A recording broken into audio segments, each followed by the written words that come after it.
ఆదిలాబాద్ సభలో ప్రధాని నరేంద్ర మోదీని పెద్దనాని సంబోధించిన తెలంగాణ ముఖ్యమంత్రి రేవంత్ రెడ్డిపై బీఆర్ఎస్ ఎమ్మెల్సీ కల్వకుంట్ల కవిత తీవ్రస్థాయిలో మండిపడ్డారు. తెలంగాణకు ₹1 కూడా ఇవ్వని ప్రధాని మోదీ పెద్దన్న ఎలా అవుతారని ప్రశ్నించారు. ముఖ్యమంత్రి వ్యాఖ్యలతో కాంగ్రెస్ బీజేపీ ఒక్కటేననే విషయం తేటతెల్లమవుతుందన్నారు. కేంద్ర బడ్జెట్లో తెలంగాణకు ₹1 కేటాయించలేదని ఎన్డీఏ ప్రభుత్వంపై ఆమె విమర్శలు గుప్పించారు. రాష్ట్రంలోని కాంగ్రెస్ ప్రభుత్వంపై కూడా కవిత ఆగ్రహం వ్యక్తం చేశారు. ప్రభుత్వ ఉద్యోగాల భర్తీలో మహిళలకు తీవ్ర అన్యాయం జరుగుతోందన్నారు. ప్రభుత్వం కొత్తగా జీవో నెంబర్ 3ని తీసుకొచ్చిందని దీన్ని వెంటనే రద్దు చేయాలని డిమాండ్ చేశారు.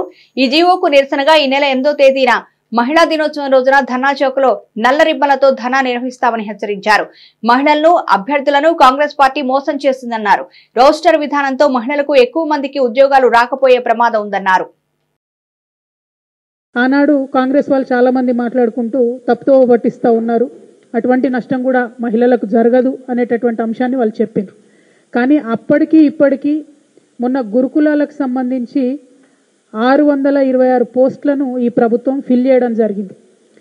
ఈ ప్రభుత్వం ఫిల్ చేసినటువంటి 626 పోస్టులు ఇవి ముందే కేసీఆర్ గారు ఉన్నప్పుడే నోటిఫికేషన్ వేసి పరీక్ష అయిపోయి రిజల్ట్ వచ్చినటువంటి దాన్ని కొత్త జీవో ప్రకారం ఇప్పుడు నింపడం జరిగింది. ఏదైతే మేము భయాన్ని వ్యక్తం చేసినామో ఆ భయాన్ని నిజం చేస్తూ కేవలం 12% మాత్రమే ఆడపిల్లలకు దీనిలో ఉద్యోగాలు రావడం జరిగింది. ఇందులో 3 కేటగిరీలుగా నింపిండ్రు. ఈ 3 కేటగిరీస్లో కూడా ఒక దాంట్లో 12%, ఒక దాంట్లో 13%, ఇంకో దాంట్లో 23%గా ఆడపిల్లలకు ఉద్యోగాలు వచ్చాయి.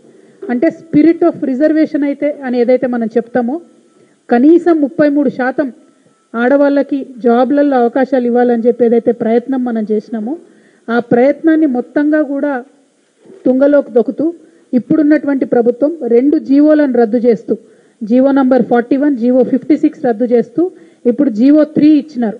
ఆ జీవో 3 ప్రకారం జరుగుతున్నటువంటి అన్యాయం మేము ఏదైతే జరుగుతుందని భయపడ్డామో అది ఇవాళ నిజం కావడం నిజంగా కూడా దురదృష్టకరం. వీళ్ళిద్దరూ ఏదైతే పెద్దన్న చిన్నన్న అని పిలుచుకుంటున్నారో బడేమియా చోటేమియా అని చెప్పి వాళ్ళిద్దరు నెక్సెసే ఎక్స్పోజ్ అవుతా ఉంది. ఇలా బీజేపీ కాంగ్రెస్ ఒకటే అని మేము చెప్తా ఉన్నాం.